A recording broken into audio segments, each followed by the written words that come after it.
Solo always does shots first.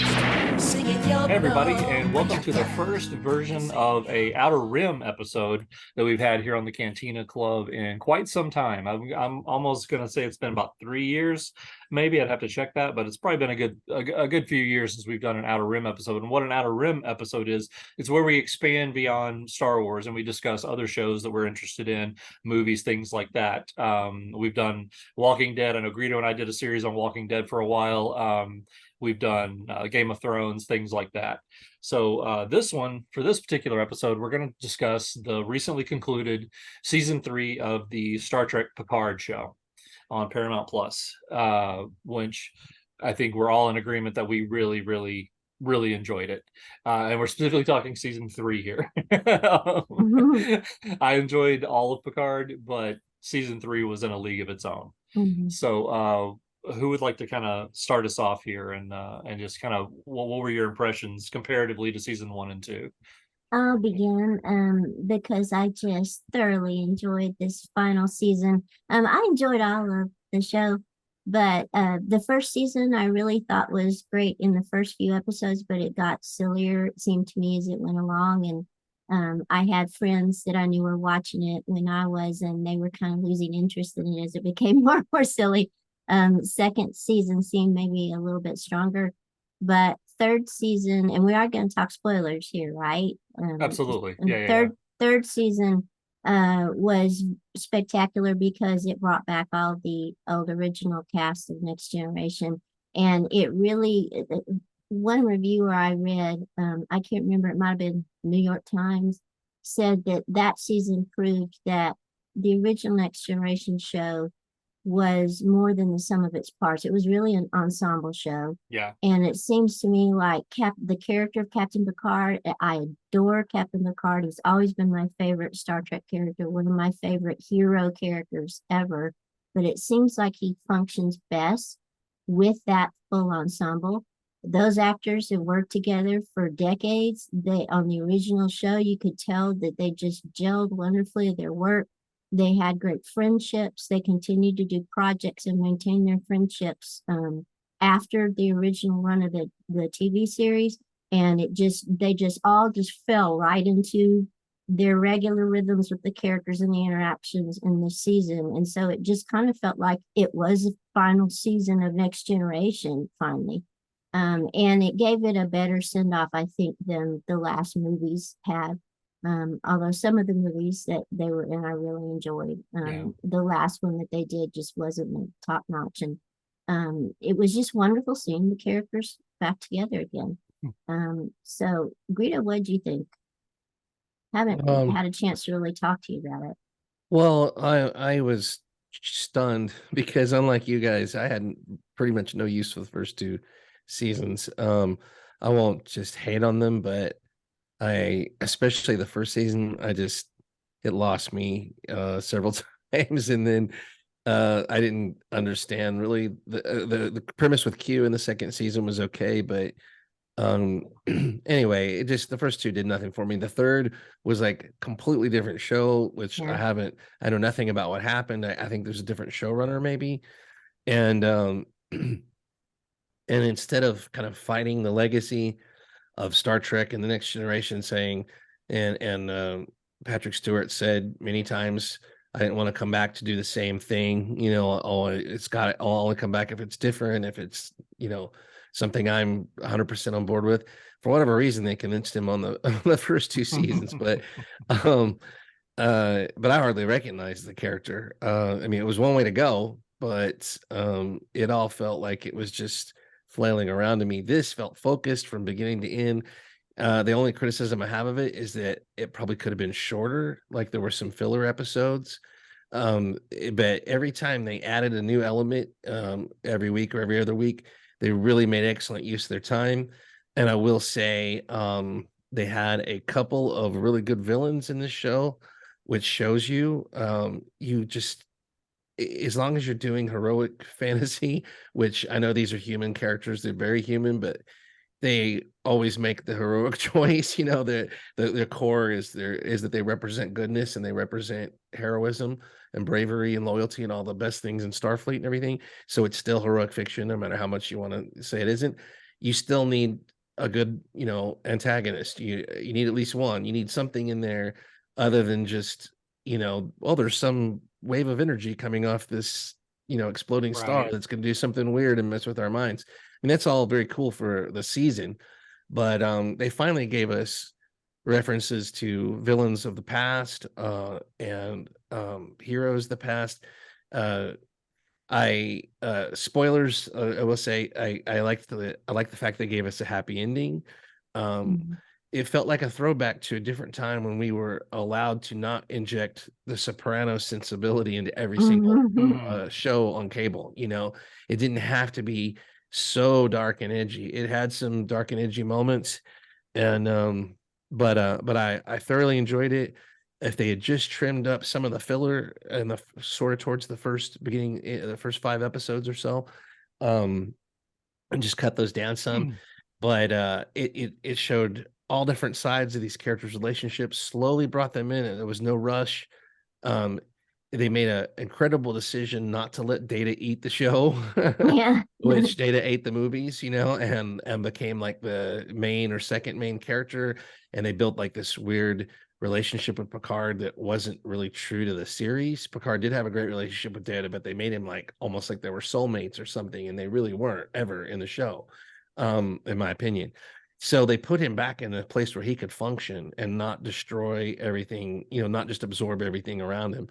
And I thought that was brilliant.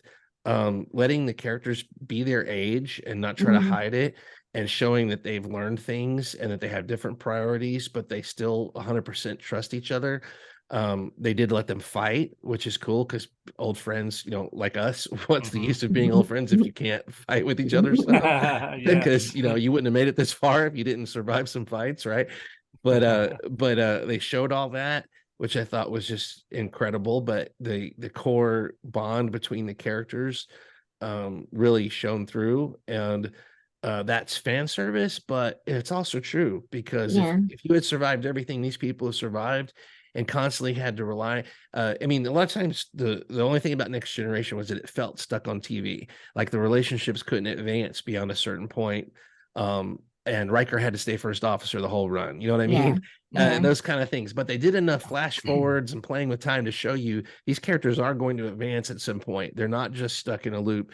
And but it showed you that Riker stayed with Picard for a reason. I mean, these guys are just incredible together, and he knew that at the time. And they, even in the series, people challenged him, why aren't you more ambitious? It's like, you don't know what we've got going here. I mean, this is an incredible experience. I'm not ready for it to end. And I think you saw that in this series without them just being too much of a fan service. They didn't have Mhm. to force it in there. They just let it happen, like you said, kind of naturally. And loved all the character relationships. They let some people step forward and do things that they hadn't in the past. And I'll stop talking in a second, but I will say my favorite moment was I guess she's Commander Row now.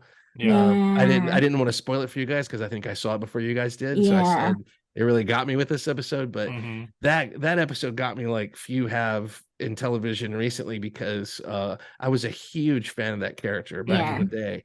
I thought she was just brilliant, the kind of edgy character you could bring in without spoiling Roddenberry's universe. Mhm. Yeah. A character who questions everything, but without going. I feel like the Picard got too dark, blaming everything on the Federation all the time. The Federation is just despicable. This was different. She found her place finally in defending, things that she believed in, and I'm sorry she's gone. I didn't want her sacrificed, but it was a brilliant moment. Hmm. And anyway, it was stuff like that that made the series for me. It was like, you talk about momentum, it's like when you're bringing these characters back from literally from nowhere, from mothballs, they just Yeah. never ever expect to see them again, No. and the actors are still there, they're still in top form, and they put on the uniform or whatever, and they're just right back. I mean, they just boom. Ro was exactly Ro again. Like Mhm. Yeah. she had Exactly. changed, and they played that character pivot in there for tension, and it worked beautifully, you know. Absolutely. But it kind of reminded me of certain other IPs that we cover, where they try to convince you that a character has changed, and then it's revealed their core is still good, and just the relief you have, you know, it's just like, I was so relieved when Ro let Picard know, you know, I've always been on your side, and Yeah. Oh yeah, that always was a will great be. moment. Yeah, it's just, that's the core of what Next Generation should be about. And the cynicism, the approach to the first two seasons didn't do it for me. And this hit a perfect balance. I loved the music. They slowly brought everything back in to where finally at the end it was like the Next Generation music, like the Next Generation Yeah. taking over. And I was fine with that. It's like, I want to see more, but only if they can do it with that quality. But they proved, for anybody out there with ageism or anything else, just watch it. You know, Yeah. just watch it and Yeah. Get past that because it's worth it. yeah, tell me it's no good. If you were around, you saw any of it, or you have any attachment to these characters at all, they're not past it when you can watch this and still be that involved. Enthralled with everything. Yeah. Yeah, and they had the right characters doing the fight scenes. Picard wasn't doing any, you know, Vesuvian karate or Yeah, it anything. wasn't beyond the, yeah, they played within the limitations of the age of the characters Right. are now, the age the actors are now. Like you said, yeah, they didn't do some crazy CGI just to show them doing something they No. couldn't physically do. Yeah, that was No, well and done. the scenes weren't stretched to make things believable that would be totally unbelievable. It Right. was yeah, there was some fan servicey moments that I might have dialed back, but overall it was such an unexpected triumph. I was just, every episode I was waiting for it to jump the shark. I was like, this is too good to be true. This can't be Yeah. right, you know. Me too. And Yeah. there was one moment where I thought it was going to, but it ended up being one of my favorite moments, was when Riker and Picard kind of turned on each other, and I thought, they ended an episode there, and I thought, oh gosh, that's a gut punch. I don't know if I can turn on the next episode and watch them Right. fight again.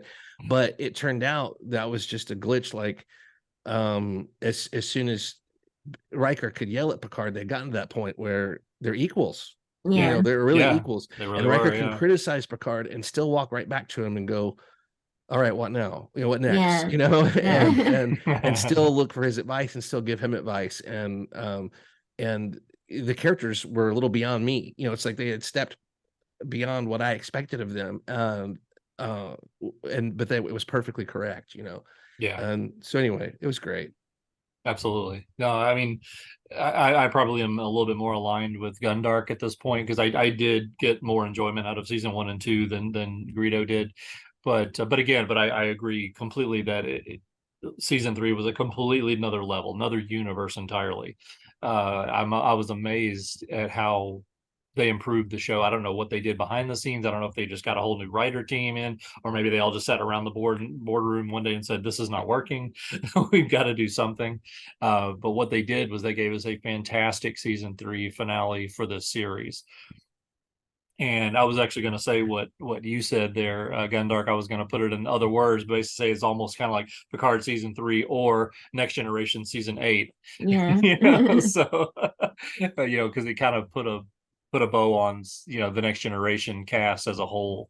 But yeah, it was so great just to get that ensemble again. Star Trek to me has always been an ensemble show. Yes, they have a focus on certain characters, but every iteration of Star Trek has been an ensemble for me.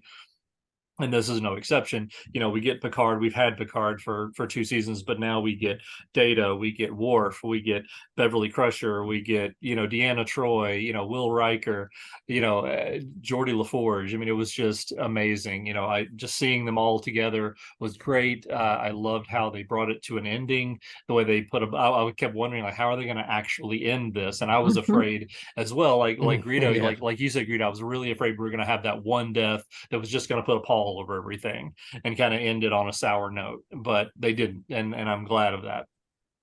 Because I was happy to see the way the whole thing ended, just with a card game at the end. That was just perfect. It just couldn't have been done any better than that. And it really reminded me of their flash forward ending they did for the series in a way. Yeah. It really was very similar to that. Yeah. Yeah, you're right. I didn't mean to interrupt you. Go ahead. No. So I was just going to say that for me, it's the first show in so long that I can remember that every episode had me at some point sitting on the edge of my seat. I was never, even in some of the filler moments, I was, were overshadowed for me. They were in the background, and those edge of the seat moments were every single episode for me. And it was 10 episodes long this final season, and I just That's a couldn't lot get these enough of days it. to get Yeah, over it to get is. away It with really that. is. Yeah. And And I just couldn't get over how enthralled I was and how good yeah. it all came together. And kudos to the writers for bringing in all these diverse elements, even from the first two seasons of Picard, and somehow making them work. It's Yeah. kind of like the old, we're going to reverse the polarity of the neutron flow. Yeah. Star Trek solves a lot of problems by just going, well, we Exactly. could create a bubble of Zixon radiation from our engines that would, Techno whatever. battle. And theoretically, it's possible, but this kind of just threw enough in there to join things together. The mystery box actually Mhm. delivered, I felt like, satisfying, because there's nothing better than the Borg in Star Trek as far as an antagonist, really, as far as the Next Generation. And you brought in antagonists from Deep Space Nine. Yeah. You brought in history from the whole 90s Star Trek. And whether it all meshed together perfectly with canon or not, I think is irrelevant to me, because I'm not a lawyer. I'm not a Yeah. historian. I'm not going to sit there and pour over it. It was entertaining, and it justified itself Exactly. enough to where it didn't Exactly. ring untrue while I was watching it, Right. to where it was all worth it. And that's what I want to say. The writers really pulled off an awesome stunt by Yeah. being able to justify every mystery they set up. They justified it within the bounds of the Star Trek universe, and had an Absolutely. awesome revelation for the ending that really got you, involved with the final confrontation with the Borg Absolutely. and everything. Well, So, before we wrap, and I know Greedo, you're on the clock here. You got to get rolling soon. yeah. But I do want to ask one question before we end here, and I'll let you answer first. They really left this as almost as though if it were popular enough, they could actually have another series shoot Yes. off of this one. What do you think? What are your thoughts on that? Yes, I would watch it. Yes. I would too. Yeah. Yeah. I'd Yeah. donate to the GoFundMe To the or whatever. GoFundMe campaign. Yeah. Right. No, as long as they write it like they did this, As long as they handle it like they did this season, yeah. then yeah, absolutely. I would watch another series. And the Yeah. spinoff that they had would be with one of my least favorite characters, but Mhm. I still liked him enough Right. to where I would want to see what happened Yeah. next.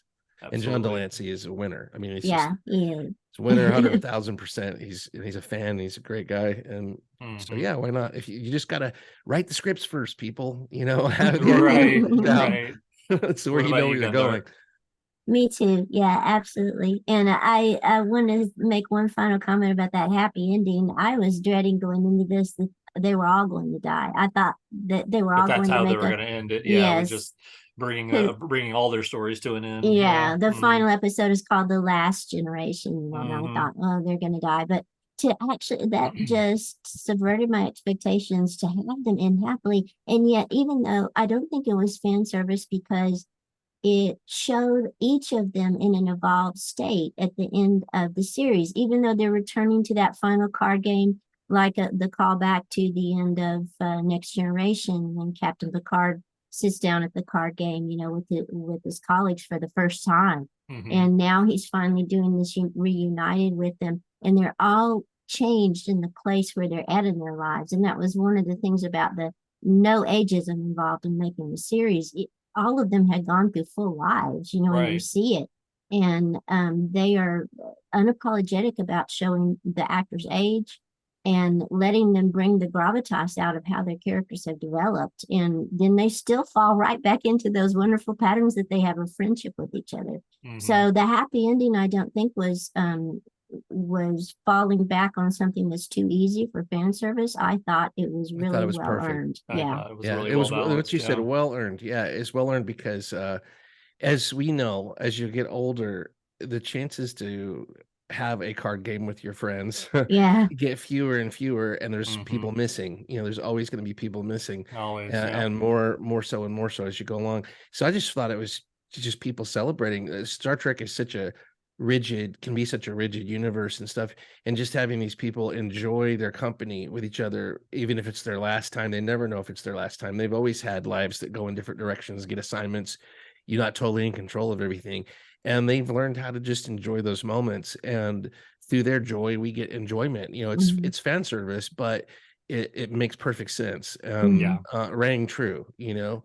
And sure, they didn't need to go on forever. We don't need to see the whole thing, you know. We just need to see them doing it and their relationship. But this season learned a lot. Somebody learned a lot from mistakes that had been made, because when you still have that cast alive, you find reasons to put them together. Mhm. They Yeah. brought Data back and they explained it, and it was roll your eyes because it's Data again. But like I said, they wrote him correctly. They Yeah. gave him his moments, but he didn't need the show. He was allowed to develop into something new, which had to be done if they're going to bring him back.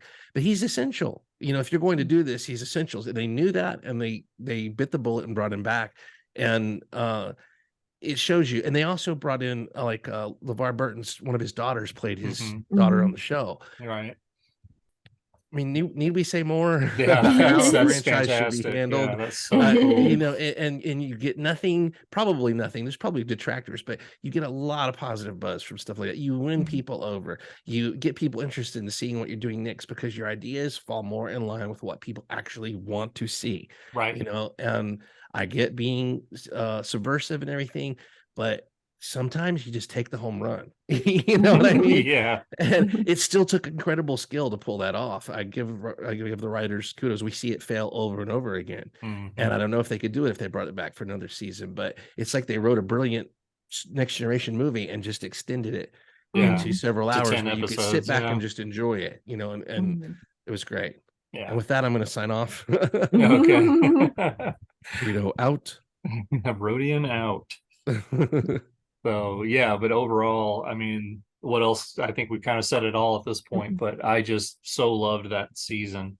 I need to go back and watch it again, you know, just to immerse myself in that world again, because bringing back those characters, like you said, we've already kind of said it, but it felt like going home, you know. For those of you who are fans of Next Generation, which I am, you know, it was just so great, you know. And like you said, it was real. It was a good, legit show. It wasn't just, oh, look, they're all together again, so whatever happens doesn't matter because I'm all warm and fuzzy, you know. It wasn't like that. It was really an edge of your seat show.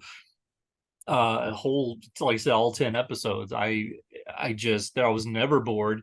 I don't think for a single minute of 10 episodes, you know. And I couldn't wait for the next episode to hit. So yeah, that was great. So any final thoughts from you, Gundark?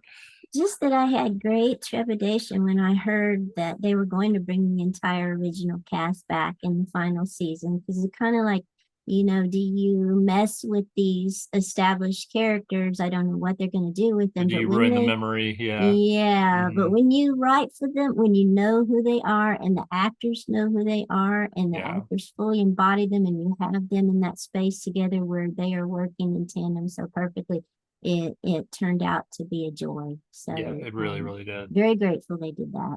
Absolutely. Yeah, that was fantastic. So clearly we highly recommend it. And obviously, if you're watching this, you've probably already seen it because we just spoiled the whole season for you if you didn't. But if for some reason you haven't watched, go watch it. It's worth it. Yeah, that's fantastic. But let us know what you think in the comments if you watched Picard season 3, or maybe you couldn't make it. Maybe you were like Greedo and could barely make it through season 1 and 2 to even make it to 3. But yeah, and we that's should say, I think you can kind of watch season 3 on its own, even if you don't watch season. Yeah, that's actually a great point. That's a fantastic point. Yeah, season 3 completely stands on its own. Yeah, you won't feel lost if you haven't watched season 1 and 2. That's a great point, Gundark. Thanks for bringing that up. Yeah, it's not at all like while it is a continuation of Picard's story, it's not like a resolution of a cliffhanger or anything like that. It's just, season 1 and 2 are kind of its own thing. Season 3 is its own separate thing entirely.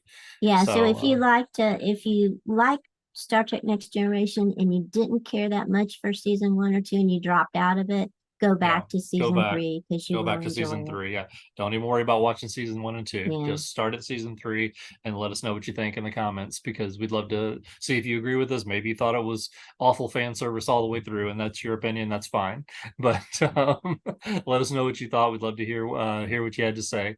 But yeah, that's it for us for this episode, and we'll see you next time. Take care. Yeah, I still can't get over how good that was. That just blew me away. It was so funny because the way you guys kept texting about it too, going Oh my gosh, this is so good. This is so good. I mean, You'll never find a more wretched hive of scum and villainy. This isn't going to be easy. Good luck. You must be cautious. Sing yum nub. Sing yum nub. Come on, sing yum nub. Singing yum nub. Yum nub. Singing yum nub. At the Cantina Club.